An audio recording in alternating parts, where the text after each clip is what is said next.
नमस्कारम dear students. आज हम discuss करते हैं जेईई एडवांस 2023 पेपर 2 का वो सवाल जिसको देखते ही बच्चे पानी मांगने भागते हैं, सूखा आ जाता है। टॉपिक का नाम है प्रोबेबिलिटी। तो ऐसा डरने की बिल्कुल भी इस चैप्टर से ज़रूरत नहीं है। हालांकि इस जो मैं बोल रहा हूँ उसका रिफ्लेक्शन आपको दिखेगा कि पूरे देश भर में सिर्फ 2.84 स्टूडेंट ही ऐसे हैं जिन्होंने इस सवाल को सही किया था। मतलब लेस देन 3% स्टूडेंट ऐसे जिन्होंने इसको सही किया था। मज़े की बात ये, नेगेटिव मार्किंग भी नहीं थी, there was no negative marking. उसके बाद भी यही नंबर है। प्रोबेबिलिटी का खौफ ही ऐसा है, प्रोबेबिलिटी देखते ही बच्चे उसको तैयारी नहीं करते, छोड़ के आगे बढ़ जाते हैं। अगर हम इस क्वेश्चन को जब डिस्कस करेंगे तो आप देखेंगे कि ऐसी कोई खास बात, ऐसे कोई ज़्यादा प्रॉब्लमेटिक सवाल नहीं है। बस अगर हम थोड़ा सा सीखने की चाह रखते हैं तो अगर आप कॉन्सेप्ट को लर्न करते हुए आगे बढ़ेंगे तो सीखा जा सकता है। बहुत ज़्यादा ऐसी कोई परेशानी वाली बात इसके अंदर नहीं है। टेंशन मत रखिए, मैं सिखाता हूँ आपके कि कॉन्सेप्ट इसके अंदर कि कैसे इस सवाल को बनाना है। 68% स्टूडेंट ऐसे जिन्होंने इसको गलत कर दिया था और बहुत सारे देखिए 29% ने तो नेगेटिव मार्किंग नहीं है तब भी छोड़ दिया कि नहीं भैया दूर चलो, करना ही नहीं है, आगे बढ़ते हैं। ठीक है, चलिए आगे बढ़ते हैं। तो ये लेस देन 3% स्टूडेंट्स ने इस क्वेश्चन को सॉल्व किया। पढ़ते हैं स्टेटमेंट क्या है, क्या इसकी लैंग्वेज है, क्या ये कह रहा है, कैसे इसको सॉल्व करेंगे। लाइन बाय लाइन हम इसको डिकोड करते हैं। लैंग्वेज वाले क्वेश्चंस प्रोबेबिलिटी के अंदर अक्सर रहते हैं। X be the set of 5 digit numbers formed using 1 222 है और 44 है और 0 है। 1 है, 222 है, 44 है, 0 है। फॉर एग्जाम्पल 5 डिजिट का नंबर हमको बनाना है। क्वेश्चन से हम जितना जल्दी उसकी बातें समझ जाएंगे उतना आसान उसको सॉल्व करना हो जाता है। ठीक है, तो जो क्वेश्चन एक्चुअल में दिया है वही समझना होता है। कई बार हम आधा पढ़ते हैं, आधा मिस इन्फॉर्मेशन अज्यूम कर लेते हैं और उसके हिसाब से सॉल्व कर लेते हैं, उसका मतलब नहीं है। एग्जामिनेशन के अंदर हमेशा जो क्वेश्चन दिया है, जो डेटा दिया है, उसी के अकॉर्डिंगली आगे बढ़िए। X is the set of all 5 digit numbers हमारे पास हैं। 1 है, 222 है, 44 है, 0 है। फॉर एग्जाम्पल 222 40 हो सकता है, 222 है 40 चल जाएगा, लेकिन 0 आप आगे नहीं रख सकते। ऑब्वियस सी बात है, 0 आपने आगे रख लिया तो फिर ये 5 डिजिट नहीं होगा, है ना। आपने 4 बार 3 ले लिया है, 4 इज अपीयर फॉर 3 टाइम्स और 4 तो 2 टाइम्स ही है, तो ये नॉट लिखा हुआ है। तो मतलब ये है जितने अल्फ़ाबेट्स हमारे पास हैं उसी के अकॉर्डिंग आपको सॉल्व करना है। और हमारे पास हैं 1 2 2 2 4 4 0। ऐसा समझ लीजिए ये है वो प्लास्टिक के बच्चों के आते हैं ना, अल्फ़ाबेट्स लिखे हुए आपने देखे होंगे, वैसे हैं कि हमारे पास 1 सिंगल है और 2 वाले अल्फ़ाबेट सेम साइज़ के, सेम शेप के, सेम नंबर के 3 हैं और 4 वाले अपने पास 2 है और एक 0 वाला है। तो हम 4 को इंक्रीज़ नहीं कर सकते, 0 को आगे नहीं रख सकते। ये दोनों केसेस के हिसाब से मना कर दिया। जो जितने अल्फ़ाबेट्स हैं उसी को यूटिलाइज़ करते हुए सवाल को आगे लेकर चलना है। Suppose that each element of x has an equal chance of being chosen. अब यहाँ पर सबका इक्वल चांस है, जिसको भी आप पिक कर सकते हो, है ना। आपके पास नंबर्स हैं 7 नंबर्स हैं। P is the conditional probability. किस बात की प्रोबेबिलिटी है? That element chosen randomly is a multiple of 20। अच्छा, हम इस बात को चाहते हैं कि ये मल्टीपल ऑफ 20 आए, given that statement is given that it is multiple of 5। Given that वाली जो स्टेटमेंट होते हैं मतलब कि ये हो चुका है। तो पहले एक बात कर लेते हैं कि जो नंबर आपने सेलेक्ट किया that is a multiple of 5। Multiple of 5 होने के लिए डिविजिबिलिटी टेस्ट ये कहता है कि लास्ट में या तो 0 आना चाहिए या फिर 5 आना चाहिए, तभी वो 5 से डिविजिबल होता है। तो हमें पहले डिविजिबिलिटी पता होनी चाहिए। 5 की डिविजिबिलिटी टेस्ट ये कहता है last digit should be either 0 और 5। हमारे पास 5 नहीं है, तो फिर मल्टीपल ऑफ 5 होने के लिए एक ही केस बचता है फिर कि लास्ट में कौन आना चाहिए? 0। तो यहाँ पर हम इसको डिस्कस करते हैं। We are looking for divisible by 5। So divisible by 5 अगर हम चाहते हैं तो लास्ट वाला डिजिट तो अपना 0 हो जाएगा। अब ऐसे कितने नंबर्स अपने पास बन सकते हैं उनके बारे में हम बात कर लेते हैं। 5 डिजिट का हमको नंबर बनाना है, ठीक है।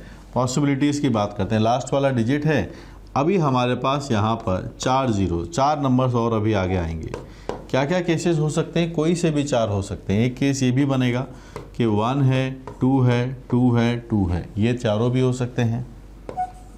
सेकंड केस आप बनाना चाहें, 1 1 हो जाएगा, 2 2 बन जाएंगे, 1 4 बन जाएगा, एक केस ये भी बनेगा। एक केस ये हो सकता है कि 1 1 हो, 1 2 हो, 2 बार 4 आता हो, क्योंकि सब अलग अलग हैं, सबके अरेंजमेंट अलग अलग होंगे। यहाँ पे आप देखिए इसका अरेंजमेंट बनेगा 4 फैक्टोरियल, क्योंकि इसमें से 3 एक जैसे हैं तो 4 पॉसिबिलिटीज़ है। इसका बनेगा आपके पास से 4 फैक्टोरियल हैं, 2 एक जैसे हैं तो 2 फैक्टोरियल से डिवाइड होगा, 12 आपके पास से आएगा। यहाँ पर भी 4 फैक्टोरियल हैं, 4 दोनों एक जैसे हैं, 4 फैक्टोरियल। ये अरेंजमेंट्स हमको निकालने होंगे। फिर मैं बात करता हूँ नंबर वाले अगले वाले नंबर की। तो 1 के साथ हमने सारे केसेस ले लिए हैं, 0 तो आ ही चुका है ऑलरेडी, तो उसकी तो टेंशन है ही नहीं। 222 यस, 22 ले लिया है और एक बार 4 ले लिया है, सिंगल 2 ले लिया है और वो ले लिया है। और कोई पॉसिबिलिटीज़ के बारे में हम बात करें तो वो देख लेते हैं और क्या पॉसिबिलिटीज़ हम, हाँ अब 1 को छोड़ देते हैं। सो लेट्स से 2 2 एंड 4 4, ये वाला डेटा भी हम बना सकते हैं। ये कितना बन जाएगा आपके पास से, 4 फैक्टोरियल हैं, 2 एक जैसे हैं, 2 एक जैसे हैं, वी आर हैविंग 6 अगेन। एक और केस है आपके पास से, 4 तो 2 ही बार है लेकिन 2 3 बार है, so we can have 2 2 2 and 4। It is 4 factorial divided by 3 factorial, जो कि 2 3 बार है। So this number we will have it as a 4। थोड़ा इन सब को ऐड करके देखते हैं एक बार। So it is 24 and 4 will become 28, और 28 और यहाँ से 10 हैं, 38 आपके पास आंसर आ जाएगा। सो टोटल आपके पास से वेज अगर हम निकालें, टोटल वेज हमारे पास आ रहे हैं 38। कितने आ रहे हैं, 38 हमारे पास टोटल वेज आ रहे हैं। अब आगे बढ़ते हैं। फेवरेबल क्या है, given that it is multiple of 5, तो ये हो चुका है। So this has become our total ways. Now what is favourable, favourable ये है it should be a multiple of 20, ये 20 का मल्टीपल आना चाहिए। अब आप बताइए 20 का मल्टीपल अगर आना चाहिए, इसकी बात हो रही है, तो 2 तरीके हैं। या तो हम 20 के मल्टीपल की बातें कर ली जाए, 20 के मल्टीपल में आप केसेस बना सकते हैं। लास्ट आखिरी वाला तो 0 रहेगा ही रहेगा 20 के लिए, है ना। तो 20 के लिए 20 बना किससे, 20 is made of 2 numbers 4 and 5। So for 5 divisibility test से लास्ट में 0 आना चाहिए, एंड 4 की डिविजिबिलिटी टेस्ट ये है कि लास्ट के 2 digits should be divisible by 4। तो हमें यहाँ केस बनाने पड़ेंगे। आप 0 पीछे है तो 2 0 रख सकते हैं 20, क्योंकि 20 डिविजिबल हो जाएगा, या 4 0 रख सकते हैं, पर आप 1 0 नहीं रख पाएंगे, ठीक है। या तो आप 2 0 रखिए या फिर आप 4 0 रखिए, तो फिर वो 20 से डिविजिबल हो जाएगा। तो या तो हम 20 से डिविजिबल वाले केस निकाल लें, या फिर अगर हम थोड़ा स्मार्टली सोचें तो फिर हम ऐसा करते हैं, जब ये 20 से डिविजिबल नहीं है वो वाले केसेस निकाल लेते हैं। 20 से डिविजिबल नहीं वाले केसेस कौन से होंगे, we are looking for it is not divisible by 20। इसके लिए लास्ट में अगर 0 है, 4 मत रखिए वरना 40 तो डिवाइड हो जाएगा आगे वाला, 2 भी मत रखिए, लास्ट वाला नंबर भी आपका 1 बन गया है। अब आपके पास आगे सिर्फ 3 नंबर्स बचेंगे। लास्ट में अगर 10 आता है तो फिर ये 20 से कभी भी डिवाइड नहीं होगा, तो हम नॉट वाले निकाल लेंगे। प्रोबेबिलिटी निकालना के लिए केसेस कम बनेंगे, जल्दी सॉल्व हो जाएगा, ठीक है। बनाइए, कैसे बनाएं इसके लिए, और अगर आप 20 से बनाने वाले निकाल सकते हैं वो भी आप निकाल सकते हैं, उससे भी आंसर आ जाएगा। तो बताइए क्या केसेस बनाऊं मैं आगे, कौन सी पॉसिबिलिटीज़ हैं। 1 और 0 मेरे पास दोनों यूटिलाइज हो गए हैं। अब ये नंबर्स है मेरे पास, 2 3 टाइम्स है, 4 2 टाइम्स है। अब केस नंबर 1, तीनों ही 2 ले लीजिए आप। सेकंड, एक 2 ले लिया है, 2 4 ले लेते हैं। थर्ड केस, 2 2 ले लेते हैं और 1 4 ले लेते हैं। ये पॉसिबिलिटीज़ है। इसका तो एक ही तरीका होगा अरेंजमेंट का, इसका होगा 3 फैक्टोरियल, उसमें से 2 एक जैसे हैं तो 3 बन जाएगा। इस वाले के अंदर भी 3 फैक्टोरियल अपॉन 2 फैक्टोरियल, ये वाला भी 3 बन जाएगा। So we are having 7 such cases, 7 such combinations, जिसके अंदर ये जो नंबर है ये 20 से डिविजिबल नहीं होगा। So now we are looking for the probability जो हम चाहते हैं। So now we are looking for the probability. Probability है उसकी अगर हम बात करें, we are looking for it should be a multiple of 20, multiple of 20 provided given that it is multiple of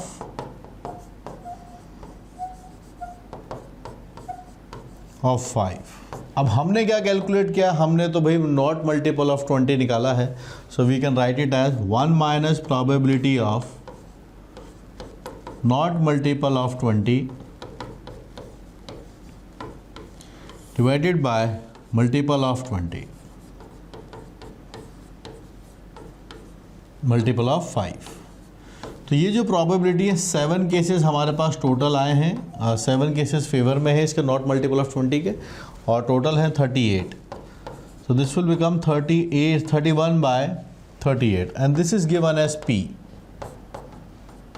So guys, we are having 38P is equal to 31. So this is precisely the answer. This is precisely the answer. आप इसकी probability chapter को छोड़ के बिल्कुल ना जाएं। अगर आपके पास टाइम है थोड़ा पढ़िए इसको, और डेफिनेटली इसके ऊपर सवाल ज़रूर आता है जेईई एडवांस के ऊपर, चाहे पीएनसी पे क्वेश्चन आए या ना आए, प्रोबेबिलिटी पर ज़रूर क्वेश्चन आएगा। इसका एक इंपॉर्टेंट टॉपिक है बेस थ्योरम, उसको भी आप स्ट्रॉन्ग कीजिए। ऐसे ही पढ़ते रहिए, इसके ढेर सारे सवाल आपको मेरी अलजेब्रा वाली बुक के अंदर करने को मिलेंगे। आप मन लगा के पढ़िएगा, यहाँ पे आपको मिल जाएंगे, अलजेब्रा वाली बुक के अंदर इसके सवाल मिलेंगे।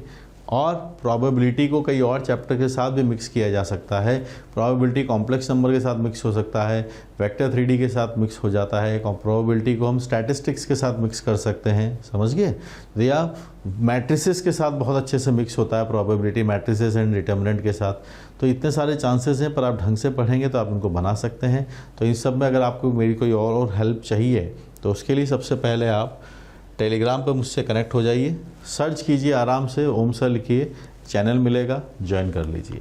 और ऐसे और थ्योरी वाले कोर्सेज आपको चाहिए, प्रॉब्लम सॉल्विंग कोर्सेज चाहिए, और भी अगर आपको डिस्ट्रैक्शन से बचना है, सीधा एक ऐसी ऐप चाहिए जिसके अंदर आपको सिर्फ जेईई रिलेटेड कंटेंट आपको मिले, तो आप आइए अपलिफ्ट जेईई के ऊपर। This is the number, I am always here, जहाँ पर मैं आपकी हेल्प करता रहूँगा for upliftment of your JEE preparation. Thank you so much guys, ऐसे पढ़ते रहिए बेहतर से बेहतरीन की तरफ। Thank you.